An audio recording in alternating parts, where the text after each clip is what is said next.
and welcome to Talk About It Tuesday. I'm your host, Keith Taylor, and this is Kasima Jeter. Hello. So as we sip our tea, we're gonna spill some tea.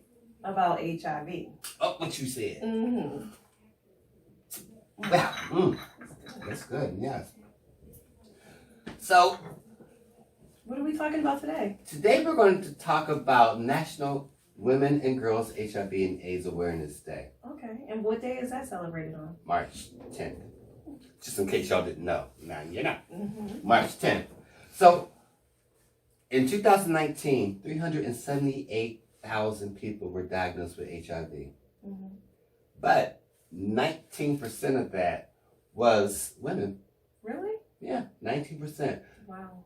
85% of it is of the women that came in contact with HIV is from heterosexual contact. Wow. And 15% is injection drug use. So what happened? Like, what caused us to celebrate this day? Well, it's basically a day for us to spark conversation. Mm-hmm. Give a little bit more insight of what the impact for women and girls are going through with this HIV epidemic. Okay. Yeah. So it's a day for us to discuss and Talk bring the about it. word. Yeah, and talk about what you said. And bring the word out and to encourage people to get tested, because I think everybody should at least have an HIV test at least once or twice in their lifetime. I agree. Yeah. So tell me, Kasima, you remember how old you was when you first heard about HIV? Well, I don't remember how old I was. I just remember being young. I remember seeing it on TV. I remember hearing about it. I remember people saying, oh, that's the drug, not the drug, but the disease that you get if you have sex is the dirty disease.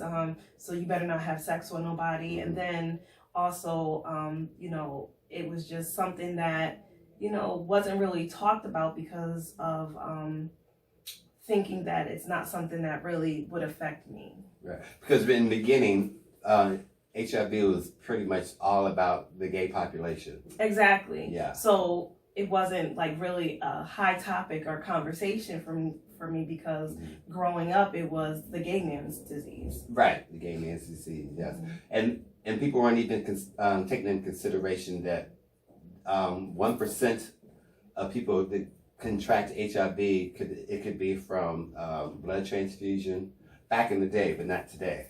But it was blood transfusion or things like that, or even being born with it. Right. It had nothing to do with Right. sex at the time. You're just born with it. Right. So after you learned about that, so how has it affected you in any kind of way?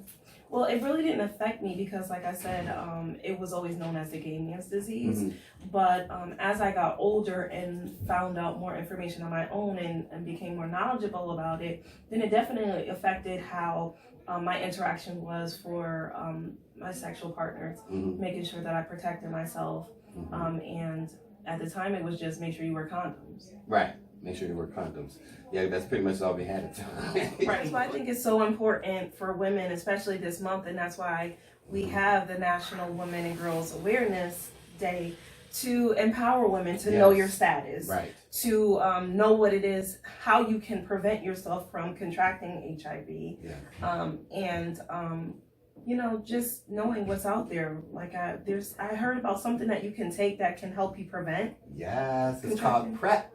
And what's PrEP? PrEP is a pill you take once a day to keep you from catching HIV.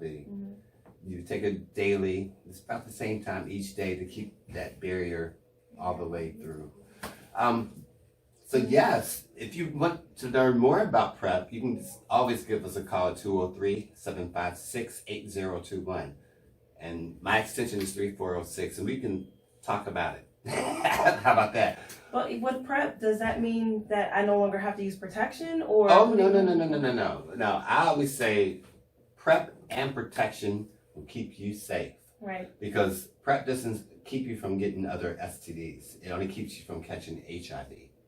Keep that in mind. Yeah, it is good to know. Yes. And even knowing that about your status as well, knowing if you have hepatitis. Yes. Or syphilis or gonorrhea, getting checked. Getting checked. So it's important for women Always. health.